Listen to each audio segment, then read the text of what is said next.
Bueno, les dije, sin más, hoy tenemos dos grandes amigos, profesores, líderes de Latinoamérica, consultores, han sido transformadores, sin duda, de una organización como la nuestra, que es difícil, organizaciones judiciales en toda Latinoamérica, pero grandes referentes, diría yo. Vamos a comenzar con Jaime Arellano. Jaime es licenciado en Derecho en la Pontificia Universidad Católica de Santiago de Chile, tiene un máster en Políticas Públicas de Administración de la American University en Washington, un máster en Derecho en Litigación también de la Universidad Interamericana, y fue director hasta el 2021, del 2014 al 2021, del CEJAS, director ejecutivo, actualmente en su estudio jurídico, pero nos va a contar, porque está con proyectos muy interesantes de consultoría, un poco su vida, y muchos de los que hemos sido parte en algún momento en ese camino de transformación judicial y de consultoría. Como decías, consultor internacional experto en varios países de Latinoamérica, sobre todo Ecuador, México, y fue subsecretario de Justicia, una suerte de viceministro del Ministerio de Justicia en Chile, y hoy tenemos el gusto de contar con él en nuestra querida nave de innovación. Así que bienvenido, Jaime, como siempre. Es un gusto tenerte, este espacio y esta comunidad de estudio. Muchas gracias, Mario. Gracias por la invitación. Sí, bueno, tú lo comentabas, como dejé en diciembre ya mi segundo periodo, que era la renovación estatutaria máxima, 4 años y 4 años como director ejecutivo del CEJA,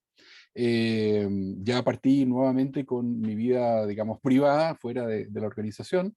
y retomamos lo que había hecho antes, que es justamente la consultoría internacional, en temas de transformación de los sistemas de justicia, de procesos de cambio, de digitalización o de introducción de tecnología en los sistemas de justicia, y muchos temas de capacitación. Como tú sabes, siempre hemos hecho entrenamiento en estrategias de litigación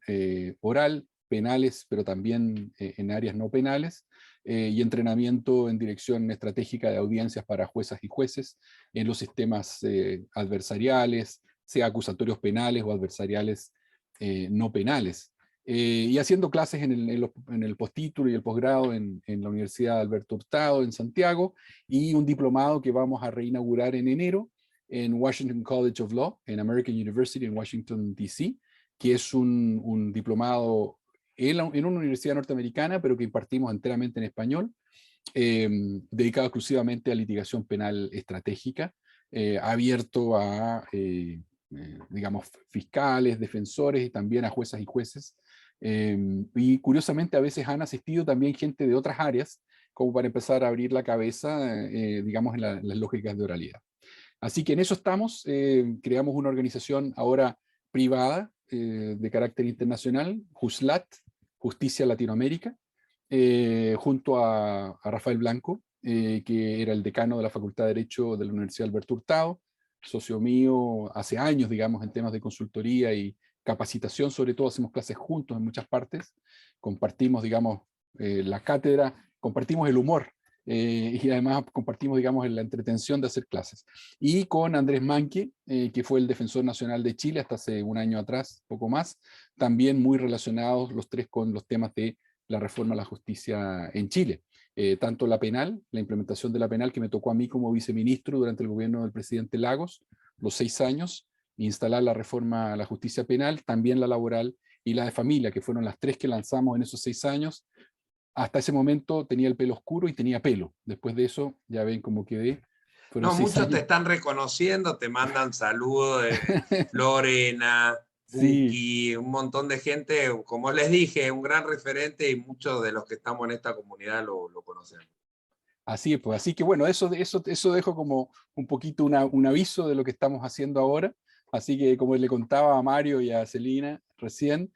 anduve por Buenos Aires y por Tucumán hace como un mes, ya iniciando contactos nuevamente con universidades y con poderes judiciales para retomar proyectos de programas de formación o de capacitación. Y hace 2 semanas en Ciudad de México y en Puebla también un poco en esa línea. Pero bueno, retomemos o tomemos el espacio para lo que vamos a conversar hoy. Si les parece y si me permiten,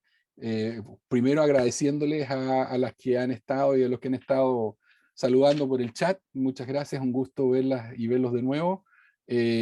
Aquí, como comentábamos, iniciando ya un invierno bastante crudo en Santiago de Chile, frío y sin lluvia, el peor de los escenarios, y con el 13º año de sequía. Así que la cosa pinta complicada, pero bueno, hay que, al mal tiempo, buena cara. Y si partimos con Génesis y con un batero como el gran, digamos, líder de Génesis, Me olvidé bueno, decirte que sos batero, vos, sí, también otra así que, presentación de parte de sus habilidades. claro, con la diferencia que Phil Collins es un batero eximio y zurdo, que es bien difícil seguirle ¿cierto? Todo el drum set dado vuelta, pero en fin. Así que vamos a conversar un poco de lo que ustedes saben. Yo creo que les compartieron el título, digamos, de la charla. Lo que pretendo hacer es ir conversando de los temas y abrir consultas al final, si quieren, pero francamente, como es tan difícil mantener la atención a través de la pantalla, que no es lo mismo que estar aquí presentes, si necesitan hacer una pregunta en el momento, le pido a Celina o al mismo Mario que me interrumpan si se empiezan a acumular preguntas, y vamos cortando entre medio y dándole un poquito más de ida y vuelta, si no se vuelve una cosa muy unidireccional. Y si ya siento que se me acaba el tiempo, dejo algunas preguntas para el final y retomo para que no perdamos el hilo. ¿Ok? Así que nadie se Perfecto. ofende si de repente le dejo la pregunta para el final o le digo espérate un poco y volvemos sobre eso. Voy a tratar de no hablar tanto en chileno, pero como llevo varios días de vuelta en Santiago, el acento se va pegando, a ver si me entienden. Así que voy a tratar de hablar un poquito más lento y no usar tanto slang. Ok, voy a compartir pantalla, voy a cerrar acá un poquito el chat. Voy a compartir pantalla para poder usar un PowerPoint que preparé para ir conduciendo un poco la charla.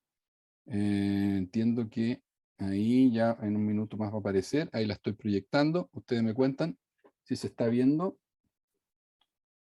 Ahí la vemos, Jaime. Perfecto, perfecto, entonces lo retomamos. Perfecto. Entonces, quiero hablar de tecnología y justicia penal. Nos vamos a concentrar en el tema de justicia penal, porque si no, francamente, podríamos estar, ¿cierto?, una tarde entera hablando de tanta cosa. Nos vamos a concentrar sobre todo en eso. Y lo primero que quiero, digamos, abrir es hablando de la integración de la tecnología para el acceso a justicia, porque, claro, la pregunta es, ¿para qué la tecnología? ¿Ah? Porque siempre puede surgir aquí una especie como de fetichismo, ¿cierto?, de la tecnología, de que todo lo tecnológico es bueno, si hay tecnología disponible, usémosla, hay que usar la tecnología, y yo no estoy haciendo de ninguna manera esa afirmación, y no quisiera que se entendiera eso. Pero por otro lado, soy de aquellos que creen que hay que tomar la oportunidad que nos da la tecnología para mejorar el acceso a la justicia. Y para mí ese es el primer objetivo. Si los sistemas de justicia quieren garantizar acceso efectivo a ella, lo primero que necesitamos, ¿cierto?, es proveer a la ciudadanía información y promoción. ¿Cuáles son los derechos? ¿Qué puedo hacer? Las personas tienen que ser empoderadas. Luego tienen que tener orientación, es decir, saber qué podría hacer teóricamente frente a una necesidad jurídica o a un conflicto. Luego colocar a disposición mecanismos de solución. Y siempre hablo de mecanismos abiertos. Aquí no estoy hablando solo de la justicia penal, estoy hablando del sistema de justicia, general. Significa poner mecanismos de solución adecuados y además que sean accesibles. Pero ya cuando queremos lograr que se produzca el ejercicio del derecho, entonces tenemos que asegurar de que el sistema de justicia provea asesoría y representación por una parte. Por eso son tan importantes los ministerios públicos fiscales en aquellos países donde ellos son los encargados de proveer toda la asesoría a las personas, o las defensorías públicas. Hay otros países como el mío en Chile, donde se encuentra diferenciada la asistencia legal en materias no penales de la defensa penal pública, y el Ministerio Público separadamente ejerce la potestad de persecución penal estatal. Y por eso digo asesoría y representación en sentido amplio, dependiendo del país del que se trate. Este es un curso impartido por una universidad argentina, por lo tanto, claro, la gran mayoría o una buena cantidad de ustedes son argentinas y argentinos, pero eventualmente habrán de otros países, y yo siempre estoy pensando o tratando de conversar pensando en toda la región y no solo en la Argentina, no solo en Chile, sino lo que pasa en los distintos países y eventualmente van a salir ese tipo de ejemplos. Así que necesitamos proveer de asesoría y representación a todas las personas, de manera que la información que se les proveyó, perdón, la orientación que se les dio en su momento, la existencia o el diseño de mecanismos de solución de conflictos teóricamente disponibles, luego se materialicen, ¿cierto?, en soluciones y en paz social, producto de la solución de esos conflictos, que no tienen que ver, por lo tanto, solo con el conflicto entre las partes involucradas, sino que repercuten necesariamente, aportan positivo o negativamente a la convivencia y por lo tanto al sistema democrático y al sistema político de nuestros países, de lo que hablábamos con Mario, Celinda y los colaboradores hace un momento antes de iniciar esta clase de esta tarde. Cómo el sistema de justicia obviamente es un pilar fundamental que puede determinar la pervivencia o el decaimiento de un sistema democrático, por lo tanto, del sistema político de convivencia. Así que si decimos que estamos buscando que la tecnología sirva para proveer acceso efectivo a justicia, estamos diciendo también que la tecnología debiera venir a solucionar algunas de las dificultades que se nos presentan en esos círculos conectados que describía en la lámina anterior. Es decir, a la necesidad de asistencia jurídica integral para las personas, a el diseño y establecimiento de mecanismos de solución adecuadas para los conflictos y además el diseño de soluciones efectivas. Eso supone, y esto probablemente es más aplicable para las cuestiones no penales que para las penales, pero que hay una necesidad de diseñar los sistemas de solución de conflicto en base a necesidades insatisfechas. Y digo esto muy rápidamente porque en general las reformas a la justicia civil o a las no penales tienden a darse entre abogadas y abogados, con suerte, usualmente además entre señores abogados, con un sesgo marcadamente, por lo tanto, machista o masculino, ¿cierto?, entre expertos hombres que nos encerramos en una habitación a conversar sobre cómo mejorar el procedimiento civil o comercial o laboral o de familia existente. Cómo hacerlo más rápido, cómo hacerlo más eficiente. Y la pregunta muchas veces es, los conflictos que se están resolviendo en esos procedimientos o en esos procesos, conforme a esos procedimientos, ¿son realmente aquellos que más importan a la ciudadanía? ¿Son aquellos que generan más dificultad, que están más arriba en la escala de prioridades de la ciudadanía? Y muy a menudo la respuesta a esa pregunta es no, no lo son. Son los que más le interesan a los señores que se dedican al derecho procesal civil, comercial, laboral o de familia, y desde su perspectiva usualmente muy masculinizada. Por eso es importante que los diseños de los sistemas de justicia o de los sistemas de solución de conflictos se hagan en base a cuáles son las necesidades más importantes para la ciudadanía. Y eso significa muy a menudo, por ejemplo, dejar de gastar dinero en sistemas de cobranza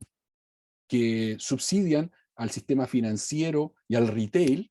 que no necesitan de apoyo estatal porque tienen suficiente flujo y patrimonio para ello, y en cambio destinemos esos recursos del Estado, recursos públicos, a generar sistemas de solución de conflictos, por ejemplo, en materia de alquiler y de pago o no pago de la renta de arrendamiento y de la solución de la persona que eventualmente debe ser lanzada o sacada del inmueble por no poder pagar. ¿Por qué? Porque hemos descubierto en América Latina que el tema del alquiler ya no es una cuestión que corresponda exclusivamente a grandes patrimonios y el arrendatario como una persona simplemente necesitada que se enfrenta a este poderoso. Hoy en día, muchas familias de clase media lograron pagar su primer departamento, su primer piso, como dicen en España, se trasladaron a uno nuevo, un poco más grande, que lo están pagando con una hipoteca, y el pago de la renta de arrendamiento del primer departamento es esencial para el ingreso de esa familia para poder pagar el dividendo hipotecario del departamento donde están viviendo, o a veces para pagar, por ejemplo, la universidad del hijo o la hija, que a su turno están por primera vez en la familia aspirando a tener un título profesional. ¿Se fijan? Ese es el conflicto prioritario, y eso define cuáles son los mecanismos de solución de conflictos que hay que considerar en procesos transformativos de la justicia. Y le agrego con perspectiva de género, porque nuevamente si nos encerramos 4 hombres especialistas en los temas procesales a pensar, es una mirada totalmente limitada,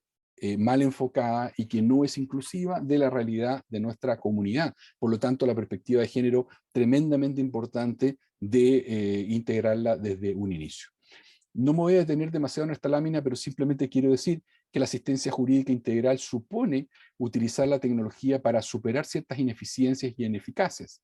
que también a la hora de integrarnos a las soluciones adecuadas, la tecnología nos sirve para ir solucionando o para ir generando mecanismos de solución de conflictos de acuerdo al tipo de conflicto, al tipo de persona involucrado, o de acuerdo a las barreras que necesitamos superar. Y he marcado en rojo algunas de las soluciones que la tecnología va proveyendo, o más bien de las vías de solución que la tecnología va proveyendo, y que vamos a tocar en unos minutos más algunas de ellas. Y soluciones efectivas también, no solo adecuadas, sino efectivas, porque nuevamente nos enfrentamos permanentemente en los sistemas de justicia a ineficacias y a ineficiencias bastante importantes, sobre todo relativas a predictibilidad y ejecutabilidad, que tienen relevancia y en las que la tecnología puede ayudar de manera importante. Entonces, a partir de esa premisa, se fijan en que estoy diciendo la tecnología no es necesariamente positiva per se en la justicia, sino que se justifica en tanto puede ayudar a proveer un mejor y mayor acceso a la justicia por parte de la ciudadanía, de los justiciables y de las justiciables, y que tiene que hacerse desde la perspectiva de las necesidades jerarquizadas de la ciudadanía, incorporando además una perspectiva de género para romper con una visión tradicionalmente machista en muchos de estos debates. Segundo, la segunda afirmación es: esta tecnología debe estar al servicio de la justicia, en ese orden, es decir, tecnología al servicio de la justicia y no justicia al servicio de la tecnología. Y esto podría parecer evidente, pero no lo es, cuando a propósito de la pandemia lo que nos ocurrió es que fuimos lanzados al uso de mucha tecnología, entre ellos, por ejemplo, esta plataforma de conferencia que estamos utilizando hoy, Zoom, que no fue creada para desarrollar audiencias o juicios, y que sin embargo debimos empezar a usar desde aproximadamente marzo del 2020, porque no habían en general plataformas diseñadas especialmente para el desarrollo de audiencias orales, audiencias de preparatorias, preliminares o audiencias de juicio. Y por lo tanto tuvimos que de alguna manera ajustar la justicia a la tecnología, y no a la inversa, que es lo que debiera ser una tecnología al servicio de la justicia. Por eso, cuando queremos introducir justicia digital, voy a usar ese concepto a sabiendas de que me lo podrían criticar y de que va a haber autores que van a decir, mira, justicia digital es tal otra cosa. Yo simplemente voy a usar eso como un genérico, como la introducción de la tecnología o el uso de la tecnología en la justicia en distintos aspectos. Bueno, lo que tenemos que hacer en primer lugar, decíamos, era identificar y priorizar las necesidades de acuerdo a las necesidades de la ciudadanía. Vamos a tener que superar una brecha digital que constatamos, especialmente durante la pandemia, y que agregó a las dificultades de acceso que ya existían antes para muchas personas. La pobreza, el aislamiento, replicaron y aumentaron las dificultades o las barreras de acceso a los sistemas de justicia durante la pandemia, porque a la pobreza y a la distancia física se agregó la falta de acceso, sobre todo a banda ancha móvil, que fue en general lo que proveyó alguna posibilidad de acceso a justicia en un escenario, ¿cierto?, de tecnificación o de uso de plataformas electrónicas para el desarrollo de audiencias electrónicas y el uso de plataformas también, o simplemente correos electrónicos, para iniciar o poner en movimiento procesos judiciales. Luego ahí entonces hubo una brecha digital que se nos reventó en la cara con fuerza, que se sumó a la brecha de género, porque nuevamente constatamos en la pandemia que el acceso, a su vez, a Internet fija en los hogares más pobres era inexistente. Y ahí la única posibilidad de acceso a la Internet era a través de banda ancha móvil, es decir, la telefonía en nuestros teléfonos celulares. Pero en mucho hogar pobre en América Latina había un solo teléfono, ese teléfono lo tenía el hombre, el varón, que partía muchas veces a trabajar y se lo llevaba, y esa casa quedaba aislada del mundo sin poder acceder los niños a los colegios que cuyas clases se estaban impartiendo por plataformas tecnológicas, y nadie a eventualmente denunciar delitos, iniciar procesos, tramitar ante la administración del Estado, etc. De manera que nos enfrentamos a esa segunda brecha marcada por el género sobre una brecha digital que también se externalizó o se visibilizó más fuertemente a propósito de la pandemia.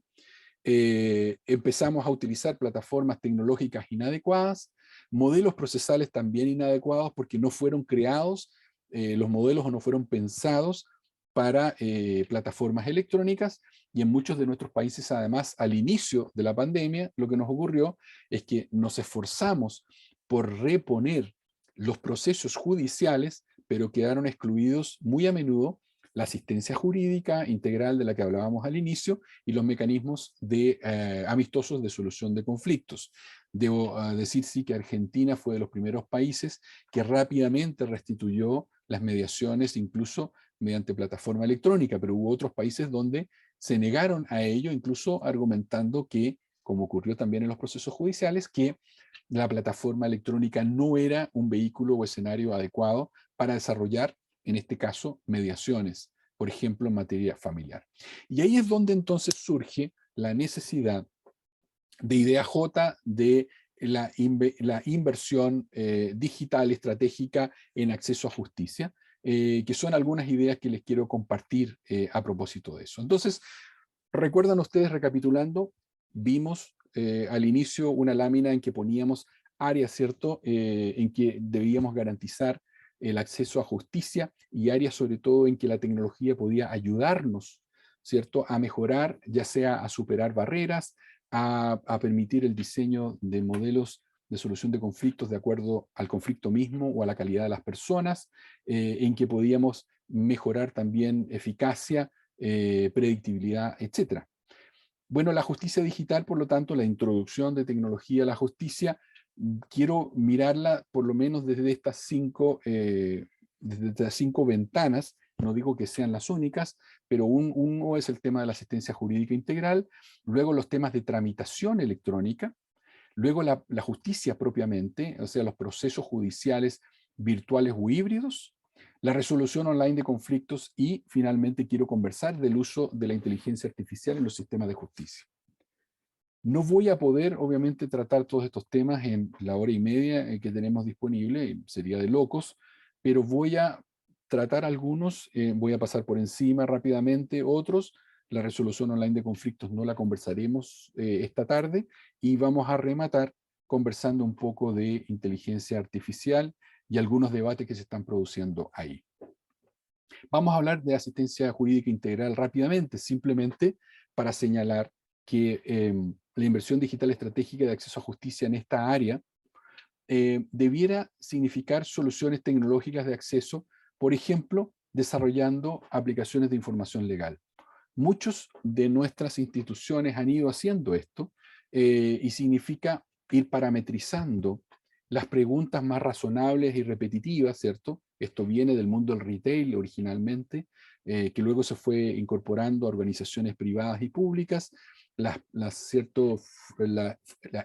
FAQ, las Frequently Asked Questions, las preguntas frecuentes más consultadas, que van teniendo respuestas. Ese era un mecanismo, pero el mecanismo siguiente es parametrizar las preguntas de manera que no solo haya una respuesta, sino que de inmediato linkee un portal a la solución más adecuada. Aquí, simplemente por darles un ejemplo, me encontré con esta justicia, con esta página de una oficina de abogados que se dedica a materias criminales y también en realidad a accidentes de tránsito con resultados graves. Y aquí desplegué, esto es una fotografía, no me conecté a la página para evitar cualquier problema de conexión, pero al abrir uno la página de inmediato, se encuentra uno con una parametrización en que plantea que tengo un problema legal y de inmediato abre posibilidades. Voy a la corte, voy al tribunal porque tengo una ofensa criminal, que es una cuestión abierta, puede ser mayor o menor, o tengo un problema de tránsito, ¿cierto? O necesito solicitar bail, o sea, pagar una fianza, necesito que se me dé una libertad, ¿cierto? Estando yo en prisión preventiva o necesito lograr una visita estando en el recinto penal, etc. Y no puedo obviamente abrir estas ventanas, pero cada una de ellas va abriendo información que da cuenta de el artículo del código con un resumen de qué es lo que ocurre acá, de qué es lo que puede hacer, y luego de inmediato linkea al servicio que presta esta oficina de abogados para cada uno de estos asuntos y rápidamente conecta incluso con un asistente, un paralegal, que va a ayudar a esta persona a tomar la decisión de eventualmente ir a la oficina o de entregar información para preparar una reunión y rápidamente recibir, ¿cierto? Un servicio de asistencia jurídica, de asesoría. Simplemente digo, esta es una tecnología bastante básica, si ustedes quieren, pero ocurre que en América Latina muy a menudo no desarrollamos esto y simplemente tenemos páginas web bastante tontas, por decirlo de alguna manera, o que a lo sumo llegan a preguntas frecuentes y respuestas usuales, cuando lo importante es rápidamente tener parametrizaciones que permitan ordenar las ideas de las personas, saber conducirlas hacia el lugar más adecuado y de inmediato dejar a las personas enganchadas. Estoy pensando en un servicio público, en el Ministerio Público Fiscal o en el propio Poder Judicial, dejarlas enganchadas en la oficina o conectadas con el otro órgano del Estado que puede proveer el servicio adecuado. Jaime, Sí, perdón que te alguna dale. pregunta. En tu experiencia de los que has visto en Latinoamérica o en otros lugares del mundo también, con esto de tecnología de acceso, herramientas utilizadas para, en el caso de discapacidades auditivas, visuales, ¿también has visto integradas herramientas para la mejora del acceso? Han ido integrándose de a poco. En Ceja solíamos hacer un índice, levantar un índice que se llamaba el IAC, que era el índice de accesibilidad a la justicia, en que íbamos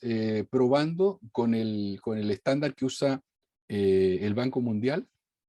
un estándar, ¿cierto?, de 4 etapas de desarrollo de los portales. La mayoría de las páginas de los sistemas de justicia, y por sistema de justicia digo no solo el Poder Judicial, sino ministerios públicos, defensas, etcétera, y asistencia jurídica gratuita, la mayoría tenían,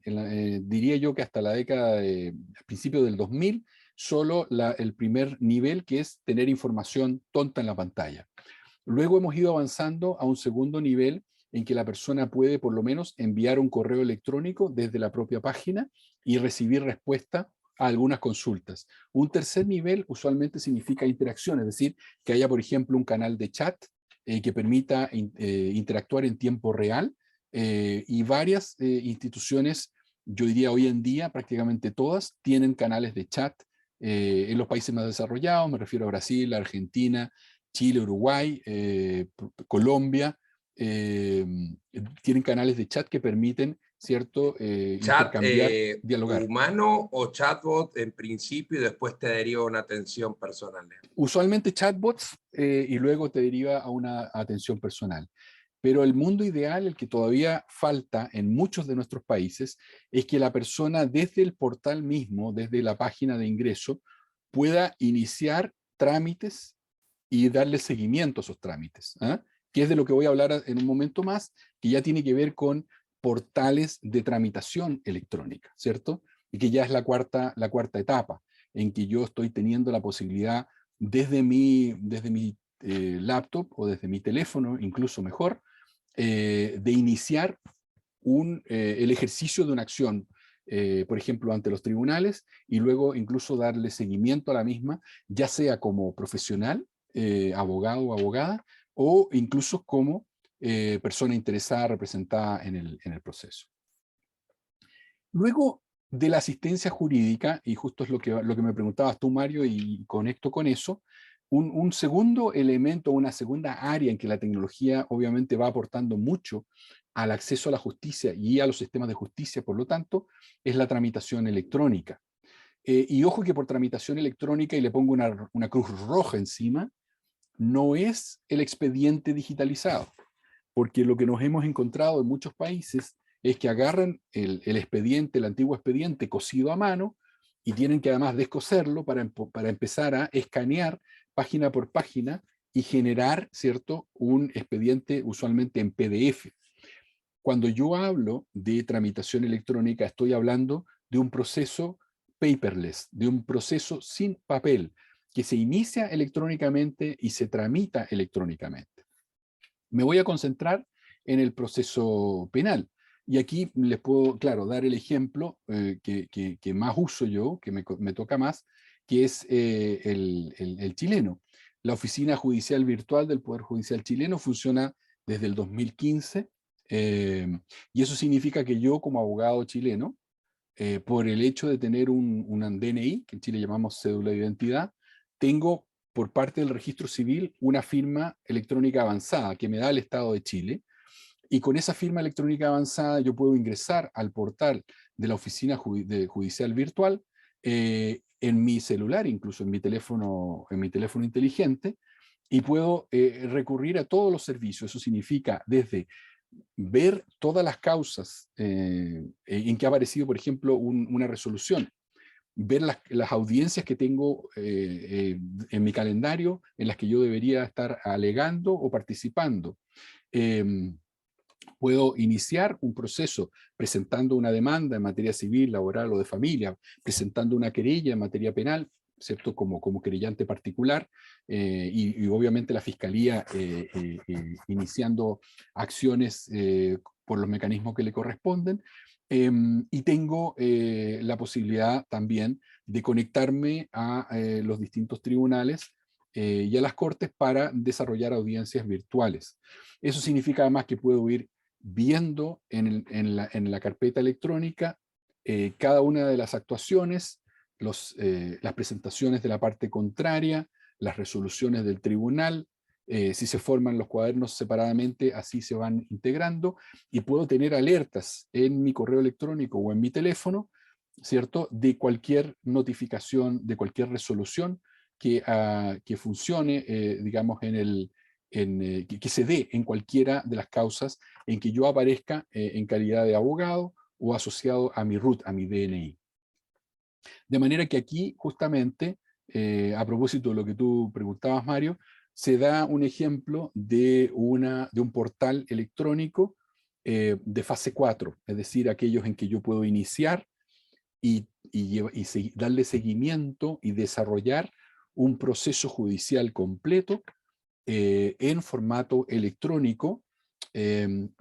que, por lo tanto, yo desde la demanda la ingreso por el portal, los documentos que los acompaño también los subo en formato PDF, no los puedo acompañar en papel, salvo evidentemente cuando se requieran documentos auténticos que se puedan dejar en la Secretaría para constatación, pero luego son devueltos. Y donde voy siguiendo, insisto, en la tramitación completa. Ahora, eso, además de que tiene una virtud per se, en términos de fiabilidad, de poder tramitar a distancia, de facilitar, ¿cierto?, dar velocidad y control, en teoría, al proceso, lo importante además es, por lo menos lo que yo me parece remarcado, que a esto habría que agregarle, cuestión que no pasa en general en nuestros países en América Latina, y es que en materia ahora penal, por ejemplo, se produzca un registro digital de las declaraciones en la Fiscalía. En muchos de nuestros países hay registros digitales de las audiencias, ¿cierto? Ya sea en audio o incluso en video, dependiendo de la decisión que haya tomado cada país sobre qué es lo que va a usar para respaldar la audiencia. Pero lo que yo señalo es que a esta altura las declaraciones que se producen ante la Fiscalía en materia penal, por ejemplo, debieran ser registradas en video digital, porque lo que ocurre es una pérdida de tiempo y una interposición del fiscal o la fiscal que empiezan a tomar nota con el lenguaje además antiguo y típicamente judicial que distorsiona lo que está diciendo la persona, cuando uno lo que quiere en realidad es la información de la manera que surge del testigo o de la víctima o del experto que concurren a la fiscalía a declarar, elementos que además, como ustedes saben, debieran servir el día de mañana, ya sea para refrescar memoria en audiencia de juicio o para mostrar contradicción si fuera del caso. La carpeta electrónica, además, ahora no solo la judicial, sino la carpeta o el legajo de la fiscalía, también debieran ser digitales. Eso, además de, nuevamente, dar transparencia y evitar, por ejemplo, lo que ocurre muy a menudo hoy en día, que es que los fiscales se guardan determinadas piezas de la investigación criminal, las agregan al final para sorprender a la defensa, por ejemplo. Bueno, simplemente no podrían hacerlo porque se agregarían a la carpeta apenas son remitidas automáticamente por el correo electrónico, por ejemplo, del Instituto Forense o el informe de la policía respectiva. Son agregados a la carpeta y la defensa debiera obviamente tener un acceso electrónico en tiempo real a la carpeta electrónica de la Fiscalía, salvo aquellas piezas que hubieran sido declaradas reservadas, cuestión que debiera, como ustedes lo entienden, resolver el juez o la jueza del control o la garantía, y también por herramientas electrónicas bloquear ese acceso a la defensa, permitiendo sin embargo obviamente el uso por parte de la Fiscalía. Y la evidencia electrónica también debiera ser acompañada de esa manera. No es una cuestión que podamos discutir hoy, no nos da el tiempo, pero evidentemente hay todo un desarrollo hoy en día sobre la evidencia electrónica, sobre la manera en que deben desarrollarse las cadenas de custodia de esta evidencia, cómo debieran presentarse de verdad en juicio, y no como ocurre muy a menudo hoy en día en nuestros países, en que esa evidencia electrónica se materializa en printouts, en impresiones, para presentar, por ejemplo, correos electrónicos, lo que es una cuestión francamente absurda, cuando el formato nativo de esa evidencia es de carácter electrónico, y lo lógico sería presentarlo y que la cadena de custodia se desarrolle por esta vía. Y finalmente destaco que en la tramitación electrónica, o sea, en portales y en plataformas de tramitación electrónica, lo que debiera producirse además es una gestión, reporte y control de gestión de estos procesos penales, por ejemplo, de manera prácticamente imperceptible, seamless, dirían los anglosajones. Es decir, que no hay que generar estadística especialmente, sino que la estadística, los tiempos, los indicadores, los va generando el propio sistema a medida que se va avanzando en el proceso. Eso resta o elimina trabajo adicional a los operadores del sistema y evita la trampa o la alteración de la estadística, a veces incluso para obtener, qué sé yo, premios económicos, remunerativos, o para disimular demoras o cosas por el estilo, porque es el propio sistema, ¿cierto?, de gestión de causas el que debiera ir generando la estadística y los reportes que se requieran sin intervención de operadores en el sistema. Y finalmente el registro digital, decíamos, de las audiencias, debiera ser la práctica, pero aquí no es simplemente utilizar un audio digital, sino utilizar herramientas que permitan ir etiquetando el audio con mucha facilidad, de manera que el día de mañana, cuando estos audios se requieren revisar, incluso para repasar algo que dijo, por ejemplo, un testigo durante el juicio, y confrontar lo dicho anteriormente por otro testigo, o bien para recapitular, por ejemplo, en un debate de una recontra o de un redirecto, para justificar un redirecto, revisar qué fue lo que dijo el testigo en el contraexamen, y si es efectivo que se abrió, ¿cierto?, una puerta a una temática nueva que no había sido indagada durante el directo, y por lo tanto el abogado o la abogada que presentó a ese testigo tiene derecho a pedir un redirecto para profundizar o aclarar ese tema, lo que daría lugar a su vez obviamente a un recontraexamen. Bueno, la tecnología nuevamente debiera permitirnos, con etiquetado rápido, volver al momento en que se hizo esa declaración, poder identificar con mucha facilidad a cada uno de los testigos y a las etapas de su examen testifical, ya sea los directos, los contraexámenes, cada una de las preguntas, etc. Y finalmente, esta tecnología debiera permitirnos publicidad de las audiencias, que es un debate al que no vamos a entrar hoy, por cierto, pero en teoría, obviamente, nos permite en tiempo real transmitir audiencias y juicios. Otra cosa es qué es lo que disponga la ley a ese respecto, la conveniencia de aquello, y en algunos casos las decisiones que han ido tomando distintos tribunales en todo el continente, incluyo en esto Estados Unidos, que no es ni mucho menos el país de la mayor transparencia en este tipo de audiencias, sino que por distintos motivos, a veces de seguridad,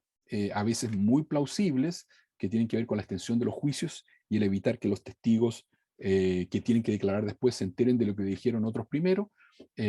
o incluso para evitar contaminar al jurado, van limitando, ¿cierto?, la publicidad de las audiencias de juicio a través de Internet, y van estableciendo distintos mecanismos de transmisión diferida o de acceso diferido, pero incluso de acceso diferido justificado y autorizado. Decíamos asistencia jurídica integral, tramitación electrónica, justicia virtual e híbrida. Y pongo la híbrida porque a esta altura lo sabemos, francamente, nuestros sistemas de justicia se han transformado en sistemas híbridos. No tenemos un proceso judicial totalmente remoto o virtual, sino que en la mayoría de los casos nuestros procesos judiciales se han transformado, sobre todo en materia penal, pero también en otras áreas, en procesos híbridos, en parte presenciales y en parte remotos o virtuales. Les hago de inmediato la propaganda, o no sé si es propaganda, pero me baso en alguna medida rápidamente en cuestiones que compartimos en su momento en un documento de trabajo, Tecnología, Proceso Penal, Audiencia y Juicio Oral, que está en la biblioteca virtual del CEJA a disposición. Ahí sentamos las bases el año 2020 de lo que pensábamos era razonable en materia de uso de tecnología en procesos judiciales penales. Y cito el tratado que dirige Juan Corvalán, porque me parece de los documentos, o más bien de la colección de libros más comprensivos de los temas de inteligencia artificial. Cualquier cosa que diga no es culpa de él, pero algunas cosas van a estar referidas eventualmente a lo señalado por distintos autores, ¿cierto? Y autoras en ese tratado. No me voy a detener aquí porque yo creo que este es un debate que ustedes probablemente habrán tenido, y es un debate largo, pero en materia de procesos judiciales penales, virtuales o híbridos,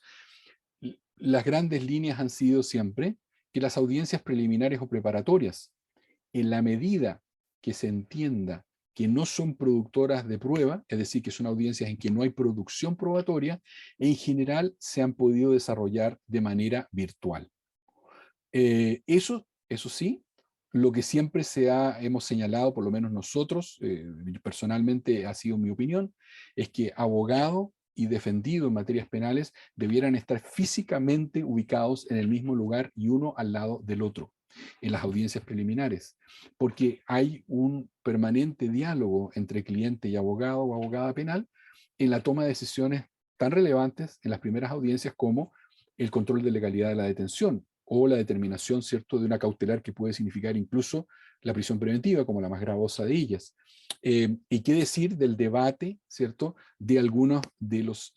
detalles de lo ocurrido, por ejemplo, en el procedimiento de detención, en una hipótesis de una detención en medio de una flagrancia, o en un escenario de flagrancia, y lo mismo en el tema de lectura de derechos y en el tratamiento o la eventual acoso o maltrato físico que pudiera haber recibido un detenido de parte de la policía. Esas son informaciones que surgen usualmente durante la audiencia misma. Difícilmente ha habido tiempo para una entrevista previa, ojalá sí haya sido, pero si no va a ser durante la audiencia misma que se produce esa información, y eso surge de un diálogo reservado entre el detenido y su abogada o abogado. Es posible, por supuesto, como podemos hacerlo en Zoom, ¿cierto? Establecer rooms o habitaciones separadas para tener un diálogo reservado, pero eso interrumpe lo que es un flujo natural, de manera que a nosotros nos parece que siempre que la situación sanitaria lo permita, debiéramos tener abogado y cliente sentados en el mismo lugar, sin perjuicio de que eventualmente el fiscal no se encuentre en la misma sala y que el tribunal tal vez también se encuentre en un lugar distinto. Pero nuevamente es recomendable que el juez o la jueza tengan la capacidad de apreciar las circunstancias físicas del detenido, porque una labor fundamental de un juez de control o jueza de garantía, como ustedes saben, es no solo a petición de la defensa, sino de oficio, porque su función es proactiva en todas estas audiencias preliminares y sobre todo las de control de garantías. Su actividad proactiva, su actitud proactiva suponen apreciar si existe algún signo de que esta persona, por ejemplo, ha sido maltratada físicamente o ha sido forzada a decir algo, si ha comprendido realmente sus derechos, si el día de mañana ha comprendido realmente en qué consiste, por ejemplo, aprobar o avanzar en un procedimiento abreviado o en un procedimiento simplificado o en uno monitorio donde ello exista. Es decir, poder apreciar el comportamiento de la persona, su estado físico y mental, y sobre todo apreciar si comprende o no determinadas cuestiones fundamentales. ¿Se entiende? Por lo tanto, decimos, estas audiencias pueden desarrollarse de manera virtual, eh, pero sugerimos que siempre, al menos el abogado o abogada defensora y el cliente o detenido o defendido estén en el mismo lugar físico compartiendo habitación, y que el juez o jueza decidan si la virtualidad, es decir, la interacción remota durante estas audiencias le permite, sin embargo, tener esas apreciaciones que he dicho que son tan relevantes. Si por cualquier motivo hay una necesidad de producción probatoria en estas audiencias, como muestro con esta flecha, pasamos de inmediato a una hipótesis de juicio oral, es decir, a una hipótesis en que en esa audiencia hay producción de prueba. Y francamente, aquí se produjo un debate tremendamente fuerte en América Latina. En la mayoría de nuestros países se procuró avanzar hacia juicios orales, por lo tanto remotos, en que nuevamente nosotros proponíamos que siempre el abogado o la abogada defensora y el cliente a esta altura acusado estuvieran en la misma habitación para poder mantener, ¿cierto?, la interacción indispensable durante el juicio con mayor razón. Pero aquí el mayor problema se producía en que en los juicios orales hay un conocimiento, resolución, hay necesidades de inmediación y de contradicción, sobre todo, que fueron muy cuestionados, en primer lugar por las defensas penales del continente y en alguna medida también por mucha de la judicatura de garantía, que sostuvieron que la realización de audiencias de juicio en plataformas electrónicas, por lo tanto de modo remoto, no aseguraban la posibilidad de un contradictorio, dificultaban la examinación del testigo, dificultaban controlar el que este testigo no fuera intimidado o al revés, que fuera aconsejado o instruido en medio de las audiencias. Y no me voy a detener en el detalle, pero ustedes saben que en general lo que se ha dicho es, si no se encuentra asegurada la certeza de que el testigo no está siendo instruido o intimidado, o por otro lado, de que no es posible desarrollar un efectivo contradictorio que permita ejercer un derecho de defensa como corresponde, entonces se debiera optar por juicios presenciales. ¿Es esto absoluto? Nuevamente, por lo menos nosotros lo que planteamos siempre fue hay que analizar caso a caso, y por eso era recomendable la idea de una audiencia preparatoria del juicio, una audiencia pero de carácter administrativo, algunos lo llaman reuniones preparatorias más que una audiencia, en que las partes se ponen de acuerdo junto al tribunal que va autorizando sobre qué prueba se produce de modo presencial y cuál eventualmente se puede producir de modo virtual o remoto, y eso puede distinguir entre testigos, entre peritos, y entre, obviamente, prueba material y prueba documental y de otro tipo en cada situación. De manera que aquí a mí no me parece que haya absolutos. Sé que ha habido absolutos en América Latina para ambos lados. Poderes judiciales como el chileno que decretaron por la Corte Suprema por acordada y luego ratificaron mediante recursos de nulidad que era posible desarrollar juicios orales enteramente de modo virtual. En cambio, hubo otros países donde simplemente se suspendieron los juicios orales porque por motivos sanitarios no se podían desarrollar de modo presencial y no se quería desarrollar ninguna etapa o ningún aspecto del juicio de modo virtual. Y finalmente muchos países, como el propio chileno, y sé que en la Argentina también, en que se tomó la decisión de que algunas etapas del juicio también podían ser desarrolladas virtualmente. Por ejemplo, los discursos de apertura, por ejemplo, los alegatos de clausura, por ejemplo, la etapa posterior de fijación de pena, etc. Y luego, dentro de la producción probatoria, ir determinando qué se hacía en cada caso. Las Jaime, con audiencias... Sí, respecto dale. está justo con preliminares y virtuales, está bien por algunas dudas que teníamos a veces de cómo ir protocolizando con todo el, digamos, post-COVID y durante el COVID, algunas audiencias de, bueno, tratar de cumplir con el servicio de justicia y seguir, digamos, en forma remota. ¿Tenés alguna experiencia sobre, yo entiendo que no, pero sobre juicio por jurado en forma remota? Y lo otro, coincido que si hay algún desarrollo de plataformas propias para el Poder Judicial, porque a veces no se da la característica, por ejemplo, si un tribunal colegiado tiene que tener que resolver algo, estamos buscando la vuelta para ir a un room privado y las partes, o la vinculación, como bien decías, entre el abogado y su cliente para no ser grabado y poder estar, muchas veces no ha habido el contacto personal y lo tienen en el sistema penitenciario, el abogado en forma remota, digo, esas características como que juegan muy al límite, ¿no? Correcto, correcto, Mario. Mira, a ver, desde luego, sí, hay experiencias de juicios por jurados desarrollados de manera remota. Se desarrollaron en Estados Unidos varios, en toda la etapa, digamos, más fuerte de la pandemia. Y ahí hubo incluso, no me atrevería a llamar estudios, pero hubo, digamos, observaciones de estos juicios para sacar algún tipo de conclusiones. Y hubo entrevistas, incluso a los jurados, al respecto. Pensemos en un escenario de salas de tribunal federales norteamericanos, que son en general bastante amplias, grandes, ¿cierto? Y en que está el box del jurado, y el box del jurado, en el nivel federal, usualmente cada jurado tiene una pantalla frente suyo. Me refiero a todos los 12 jurados, ¿eh? Más los 2 o 3, ¿cierto? Jurados extraordinarios que están ahí en caso de que alguno no pueda continuar con las deliberaciones. Todos ellos y ellas tienen usualmente pantallas al frente, lo que significa que pueden apreciar, por ejemplo, los documentos que son presentados, pueden apreciar las gráficas, etc. Pero en el nivel estadual,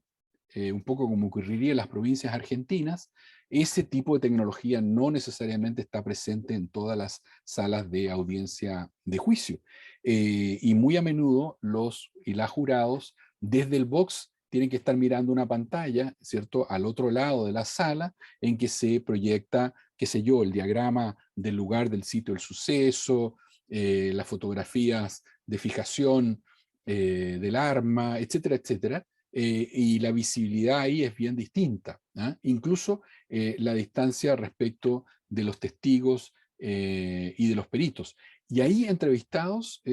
muchos de estos jurados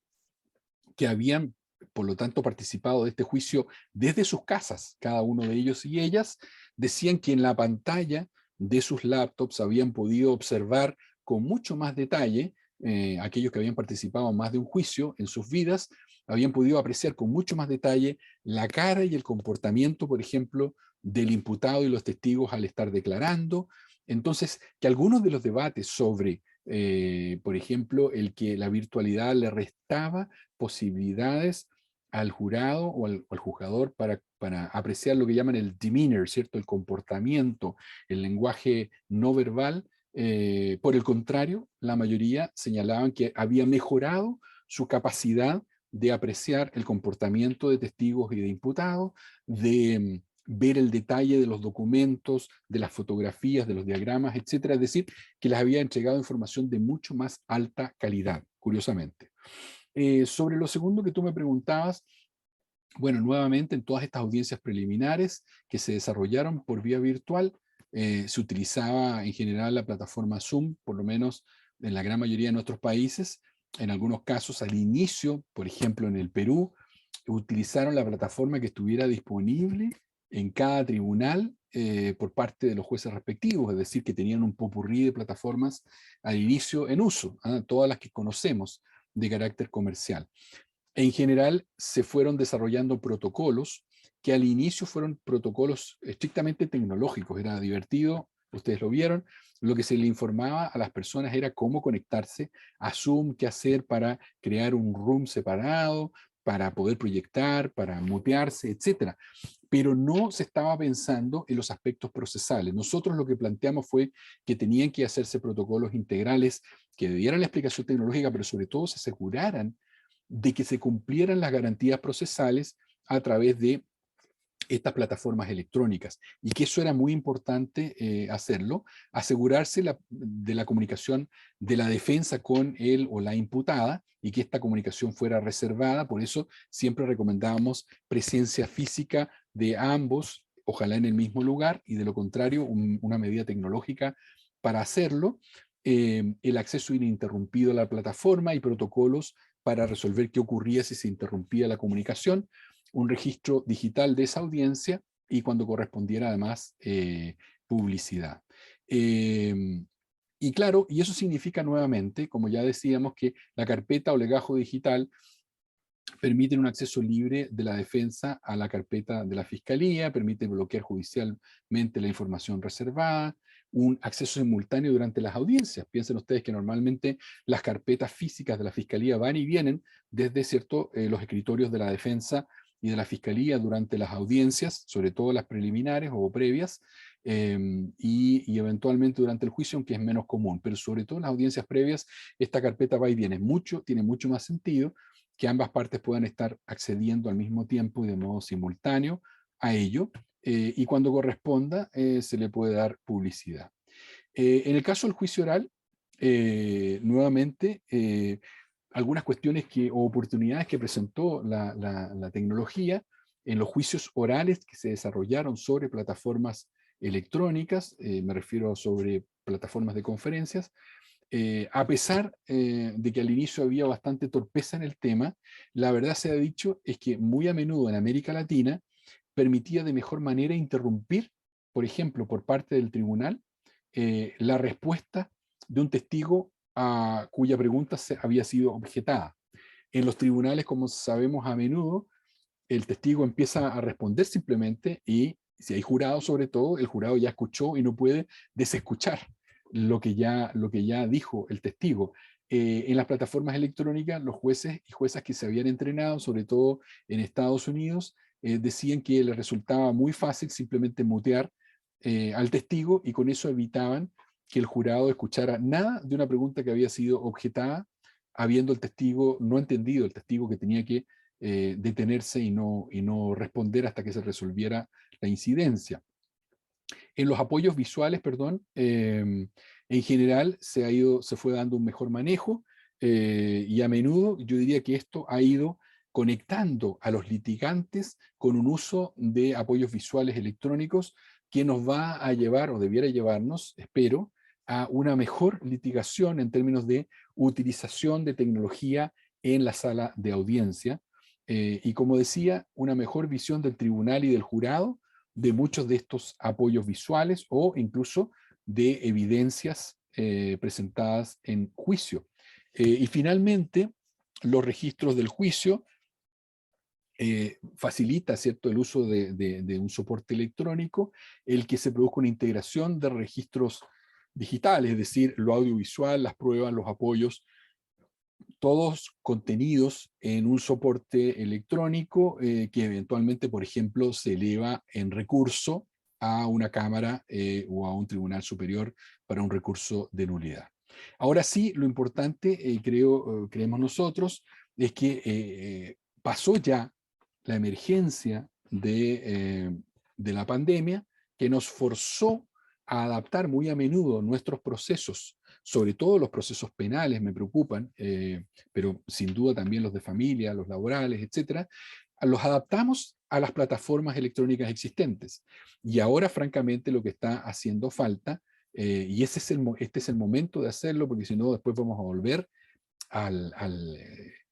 a la rutina, y es crear plataformas y aplicaciones diseñadas en base a las garantías procesales. Y por otro lado, el que empecemos a pensar más en modelos de solución de conflictos para una justicia digital. Es decir, por un lado, cómo creamos plataformas que nos permitan desarrollar nuestro proceso penal acusatorio y con las garantías respectivas,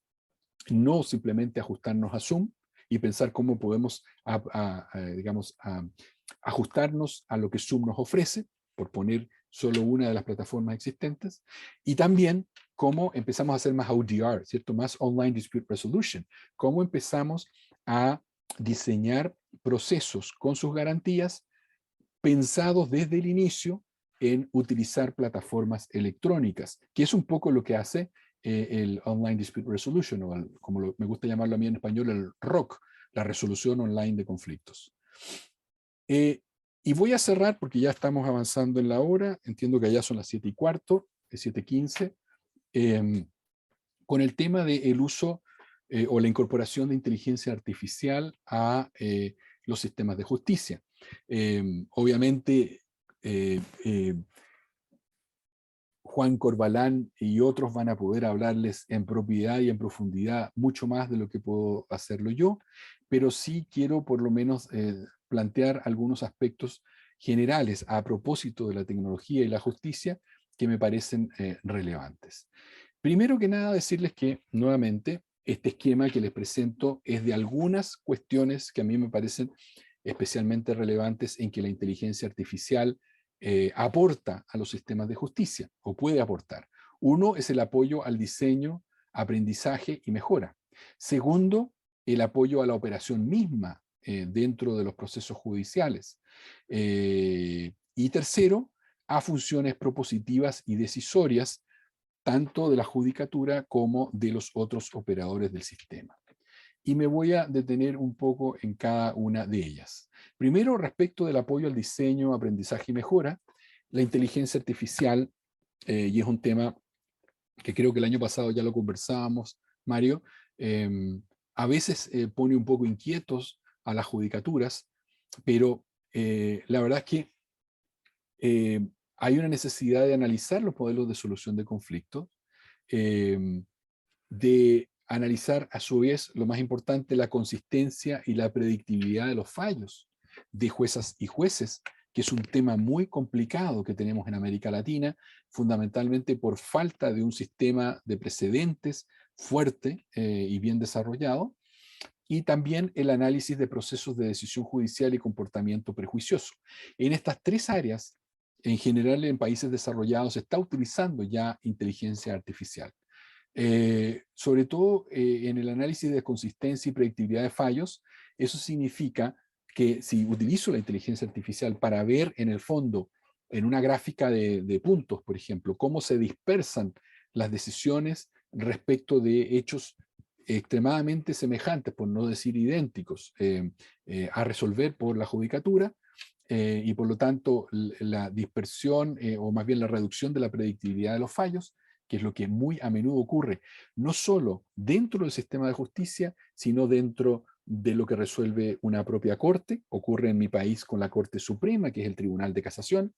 e incluso ocurre dentro de una de las salas de la Corte Suprema, que conoce de una materia en particular y que la semana pasada resolvió A y esta semana resolvió Z, sobre un tema muy semejante, si no idéntico. Bueno, el uso de inteligencia artificial en el análisis y con machine learning de estas decisiones y de todo el componente, ¿cierto?, del debate, permiten adoptar decisiones de capacitación y actualización en el área judicial, permiten tomar decisiones para diseñar capacitación y estrategias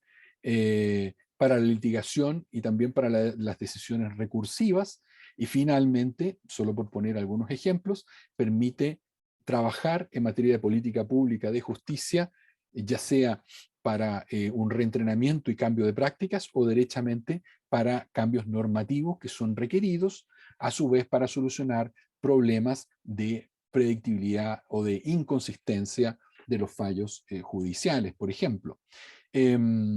Y por supuesto, en Estados Unidos sobre todo se han estado usando modelos o más bien logaritmos o procesos de aprendizaje en base a inteligencia artificial para identificar decisiones judiciales y comportamientos prejuiciosos. Insisto con esto, es muy importante este uso porque no se trata de decisiones prejuiciosas eh, tomadas de manera consciente por la judicatura o por la fiscalía en decisiones de persecución o incluso la defensa, sino comportamientos inconscientes, prejuiciosos, pero que se van manifestando y que debieran ser corregidos. Un segundo aspecto, decíamos, además del apoyo al diseño, es el apoyo a la operación. Uno es la investigación legal, es decir, cómo preparo yo mi caso. Ustedes saben que aquí hay mecanismos o plataformas de investigación bastante desarrolladas, Vilex, Westlaw, Microjuris, me está faltando LexisNexis, que también hace investigación legal, y para los que no tengan recursos para contratar ninguna de estas plataformas, Google Scholar es una gran herramienta, porque permite búsquedas, digamos, ¿cierto?, de piezas por lo menos doctrinarias y a veces jurisprudenciales, a través de la Internet, pero de una Internet, ¿cierto?, especializada, que es gratuita, simplemente inscribiéndose en calidad de escolar, o sea, de académico de una universidad o de investigador, y permite una búsqueda en Internet mucho más específica y sofisticada para levantar información preparatoria de procesos o de juicios. Y la gestión de casos también y de prueba es auxiliada por plataformas electrónicas hoy en día. Aquí les pongo un ejemplo, existen muchos. Este es norteamericano, está empezando a funcionar en América Latina. Tenemos que empezar a mirarlo porque lo que va a ocurrir es que quien empiece a usar estas herramientas va a tener evidentemente una ventaja respecto del resto. CaseMap es un software que en definitiva utiliza la planilla Excel de Microsoft, y a partir de eso y utilizando inteligencia artificial va ordenando la información de un caso y va permitiendo identificar los hechos, va identificando la fuente, va determinando si es una fuente material o no, y a su vez va a poder interlinkear distintos aspectos. Lo mismo ocurre con los objetos o documentos. Entonces, esta plataforma lo que va permitiendo es ir ingresando información, va incorporando digitalmente todos los medios de prueba, los hechos, y permite el tema más importante en un juicio o en un proceso de carácter acusatorio, que es identificar los hechos dentro de una teoría del caso, ¿cierto?, para poder a su vez desarrollar la estrategia probatoria y tener claridad de que estoy cubriendo mi teoría del caso en todos sus elementos, y poder trabajar a su vez estratégicamente la mirada, la teoría del caso de la parte contraria, y desarrollar mi preparación para juicio, llenando los vacíos, ¿cierto?, que tenga mi teoría del caso y sobre todo mi teoría probatoria, y preparándome luego estratégicamente para la producción probatoria durante el juicio. De manera que ahí tenemos una herramienta, por ejemplo, que ya empieza simplemente a facilitar el trabajo de nosotras, las abogadas y abogados de litigación, y a incorporar información de manera prácticamente imperceptible, y a clasificarla y a permitirnos tener distintas miradas, pero sobre todo desde el fact-checking, desde, digamos, el chequeo factual de nuestra teoría del caso y luego desde el chequeo probatorio, preparatorio para la entrada a juicio y que nos permite tomar decisiones estratégicas como entrar o no a juicio, negociar un procedimiento abreviado, antes negociar una salida, como una suspensión condicional, o cosas por el estilo, ya sea desde la mirada de la fiscalía, ya sea desde la mirada de la defensa, de la querella o de la defensa privada. Y un tercer elemento que les quería destacar, y con esto voy a ir cerrando, tiene que ver con las funciones propositivas y decisorias, en las que la inteligencia artificial también está ayudando o dificultando cosas también, hay que decirlo, a la justicia.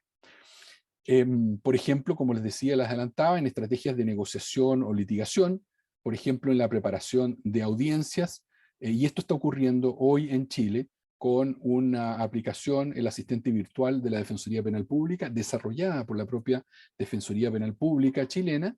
y que se traduce nuevamente en una aplicación en los teléfonos inteligentes de las y los defensores, que llegan en la mañana a sus audiencias de control de detención y tienen en sus teléfonos las audiencias del día con la información de cada uno de sus clientes, y con información para resolver visual tres temas fundamentales, ¿cierto? ¿Cuál es la probabilidad, de acuerdo a lo que la inteligencia artificial está proveyéndoles, cuál es la probabilidad de que se dicte una prisión preventiva para su cliente? ¿Cuál es la probabilidad de que haya en segundo lugar,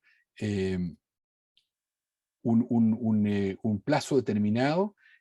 para la investigación? Y cuál es la probabilidad también de que se decrete la ilegalidad de la detención. Y entonces con colores también que les va indicando alertas sobre, en el fondo, una sugerencia de dónde concentrar las balas, de dónde concentrar la munición de la defensa, que tiene pocos minutos para tomar decisiones y que les está permitiendo enfocarse en donde pueden tener mayor éxito. Por ejemplo, en debatir la legalidad de la detención o, de acuerdo a la información que hay sobre este tribunal, este juez y las características de su imputado y los hechos del caso, qué probabilidades hay de que se decrete prisión preventiva y si es importante entrar sobre eso, y luego entrega argumentos generales y específicos, con articulado y con doctrina y con jurisprudencia a cada defensor y defensora para argumentar en la audiencia inicial sobre este asunto. Y de la misma manera, en Argentina se ha desarrollado, ustedes lo saben bien, Prometea en la Ciudad Autónoma de Buenos Aires, que es nuevamente una plataforma en base a inteligencia artificial y con machine learning que ha estado ayudando a aliviar el trabajo en el área penal contravencional, ¿cierto? Apoyando decisiones judiciales, y que significa, por un lado, determinar, ¿cierto?, cuál es el modelo que se aplica respecto de la ley correspondiente, los precedentes para los casos concretos, va creando informes, busca, mide tiempos y calcula plazos, de manera que también funciona como un mecanismo de control de gestión y de calidad del trabajo. Entonces, nuevamente, Prometea, a través de un trabajo de la UBA, del Laboratorio de Inteligencia Artificial de la UBA, ha estado aportando a penal contravencional en la Ciudad Autónoma de Buenos Aires, específicamente al Ministerio Público de la Ciudad Autónoma de Buenos Aires, y a partir de esa experiencia también han estado trabajando en una plataforma que ya está de hecho en uso en Colombia del Tribunal Electoral, si mal no recuerdo, es el Tribunal Electoral o el Tribunal Constitucional colombiano. Y cierro planteando algunos temas, porque digo, la inteligencia artificial está para aportar y está aportando cuestiones muy importantes para mejorar la calidad, la predictibilidad, la eficacia del sistema de justicia. Pero hay cuestiones en las que hay que estar alertas. Desde luego, las bases de datos parciales. Ha ocurrido, y en Estados Unidos sobre todo se ha detectado, también en México, cómo a veces se construyen, digamos, procesos de aprendizaje con inteligencia artificial en base a bases de datos que son parciales o prejuiciosas. Por ejemplo, porque correlacionan de alguna manera barrio y etnia con la probabilidad de comisión de delitos. Ha ocurrido en Florida y ocurrió también en Kentucky, donde tuvieron que dejar de utilizar este tipo de ayudas o de apoyos a la decisión de jueces sobre otorgar o no fianza a determinadas personas, ¿cierto? Con el modelo de predictibilidad de rompimiento de la medida cautelar alternativa de la fianza. ¿Pero por qué? Porque las bases de datos a su vez habían sido construidas sobre elementos como, por ejemplo, la detención de personas con determinadas características, pero esas detenciones obedecían a su vez a prejuicios policiales que enfocan ciertos operativos policiales en determinados barrios, en el caso norteamericano, cargadamente afrodescendientes o hispanos y empobrecidos. Por lo tanto, si una persona correspondía al perfil de un afrodescendiente de determinado barrio, el predictor señalaba que era altamente probable que fuera detenido y por lo tanto altamente probable que rompiera, ¿cierto?, con la cautelar alternativa de la fianza, que además tiene toda una crítica muy gringa, ¿cierto?, sobre esta lógica de conceder la libertad al que puede pagar, en el fondo, al que cuenta con medios económicos. Así que ahí hay un problema de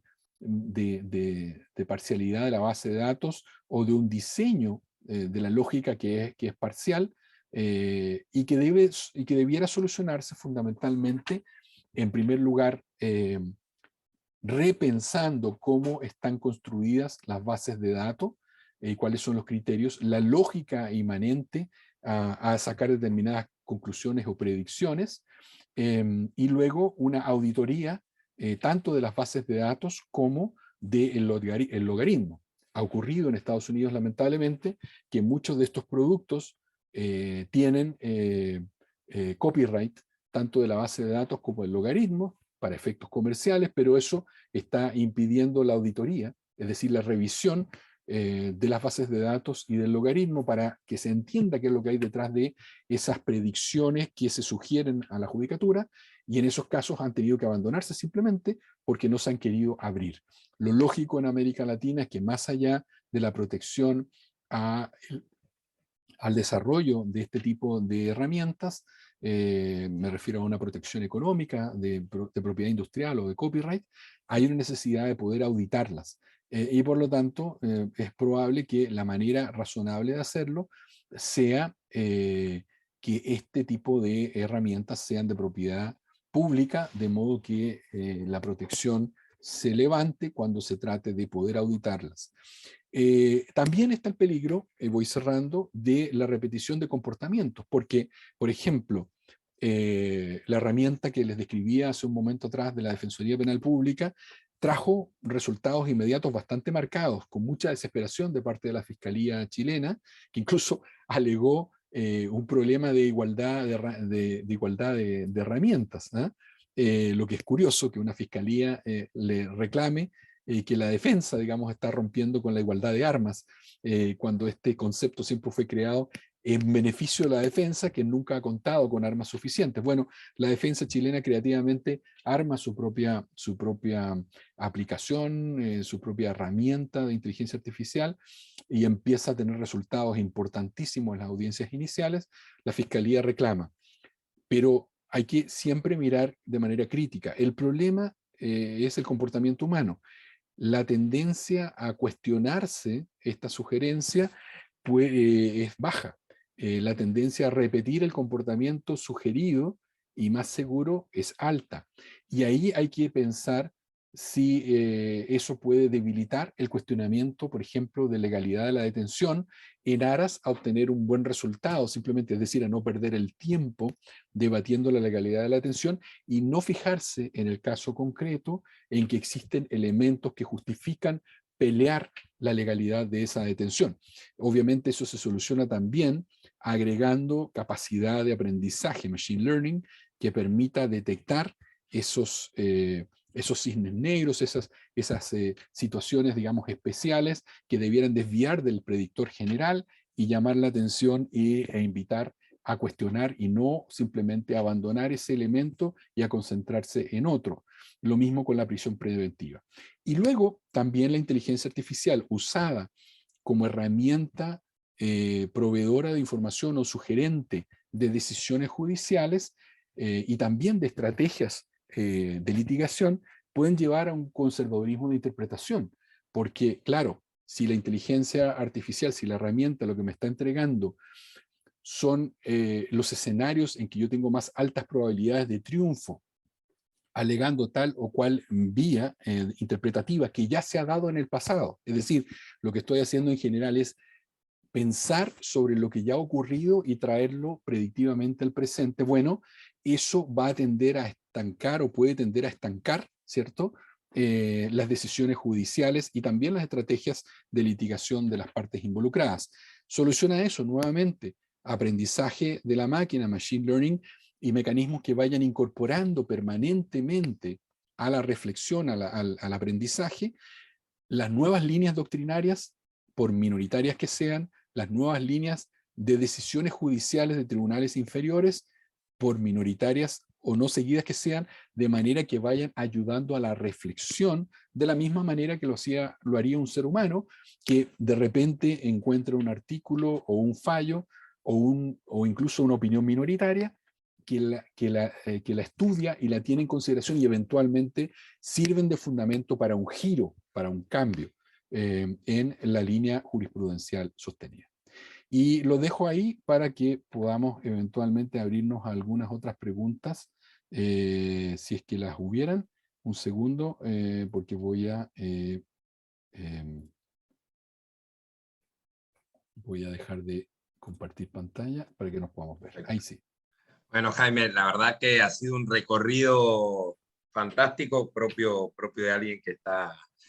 observando e impulsando cambios en toda Latinoamérica. Un par de preguntas, Eli, ¿me ayudas? Yo tomo la última, el tema de lo predictivo como herramienta para justicia y esa, si querés, ese planteo de si eso implica transparencia, implica preopinión. Bueno, está la crítica hace un año y medio atrás que se prohibió la publicación de los predictivos sobre la sentencia de los jueces franceses, solo la publicación, no hacer predictivo porque se podía hacer igual, digamos. Pero en cuanto ayuda, en cuanto es transparente, en cuanto puede afectar independencia, en cuanto puede afectar preopinión, digamos.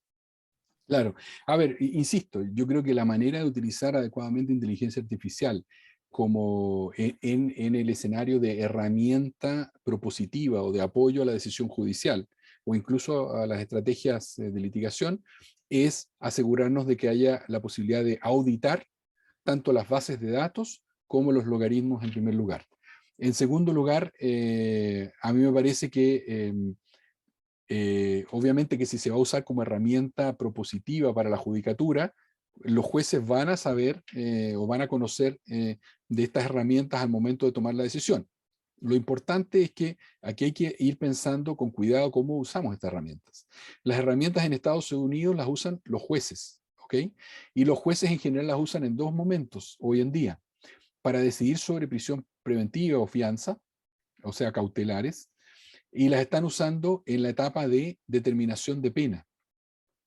Pero en la etapa de determinación de pena, como tú te fijas, es un juez profesional el que lo hace, no se ocupa por parte del fact finder, no se ocupa por parte del decisor factual, que son los jurados. Obviamente que eso es algo que no se debiera utilizar, aunque lo que sí ocurre de alguna manera en los juicios por jurados es que lo que sí hacen los jueces, como ustedes bien saben, y las juezas, es dar instrucciones al jurado. Y en las instrucciones al jurado lo que van a darles es más bien la interpretación correcta del derecho, qué es lo que deben entender por tal cosa, por tal otra, si encuentran que tal cosa ha ocurrido, luego deben desechar esto otro y seguir este camino, es decir, les entregan además una ruta, ¿cierto?, fáctico-jurídica para ir tomando sus decisiones. Pero no es más que eso, jamás les van a decir, ni debieran decirles, por ejemplo, la Corte ha resuelto en casos semejantes permanentemente en este porcentaje tal cosa. Eso no debiera ocurrir, ¿cierto?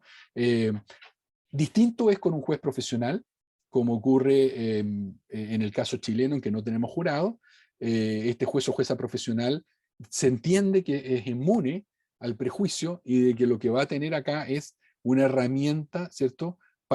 que ayuda a la toma de decisiones. Se los pongo de otra manera. Esto ocurre todos los santos días con los jueces y juezas que están mirando los fallos de los tribunales superiores, porque debieran ser, en lógica, una guía razonable, ceteris paribus, ¿cierto?, para tomar decisiones. De manera que, insisto, la resolución del problema en buena parte supone auditoría, la posibilidad de auditar por parte de técnicos, pero también por parte de la ciudadanía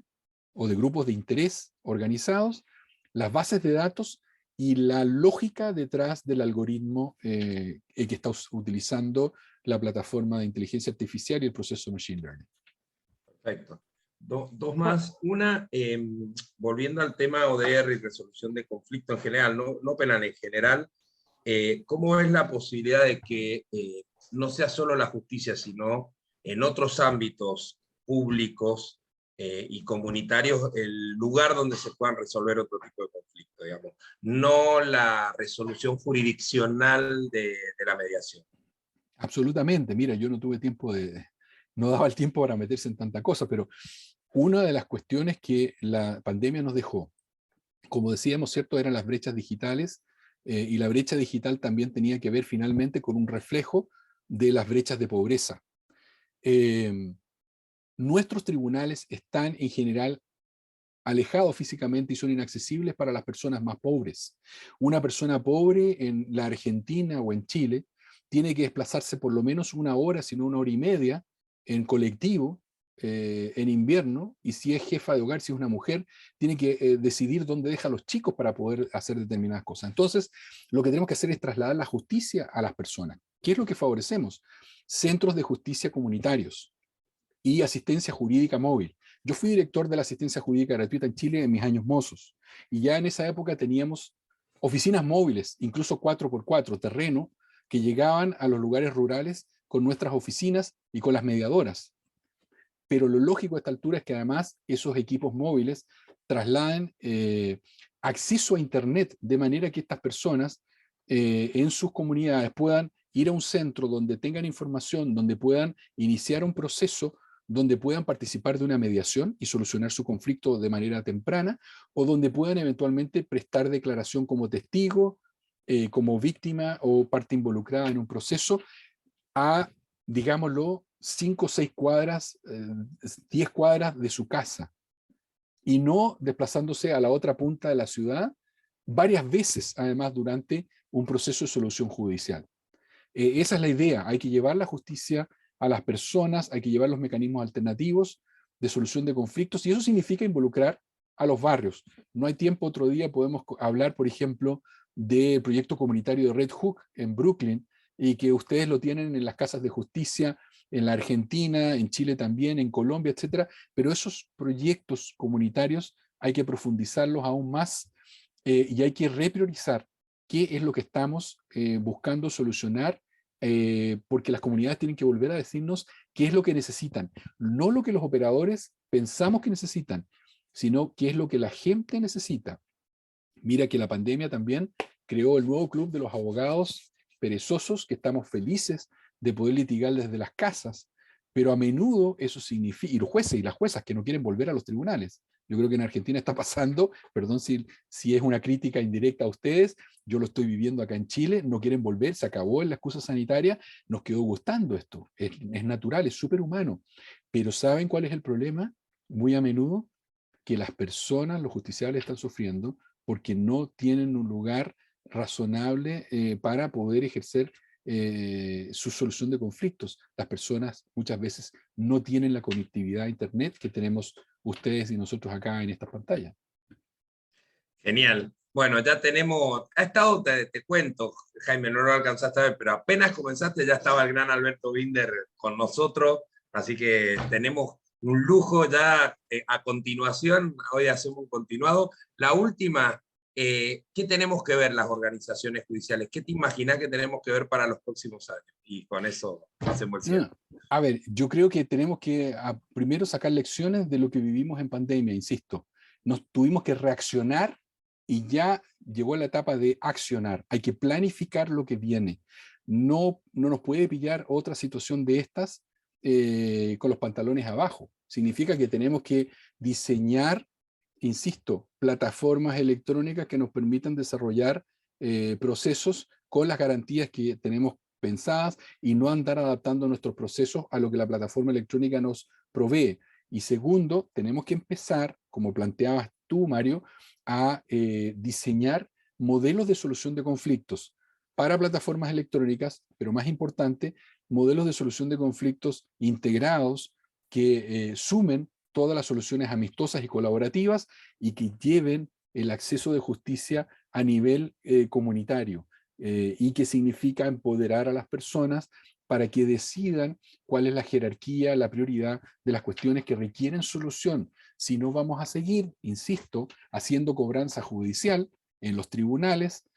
subsidiando a las financieras y al retail, en vez de solucionar los conflictos que realmente están rompiendo la paz social y que escalan eventualmente hacia conflictos penales, por ejemplo. Genial, Jaime. A cámara abierta, un fuerte aplauso. Seguro te vamos a volver a invitar, Jaime, de vuelta. Muchas gracias. Y bueno, te veremos en los recorridos de transformación judicial de Latinoamérica. Así que así nos muchísimas veremos. gracias.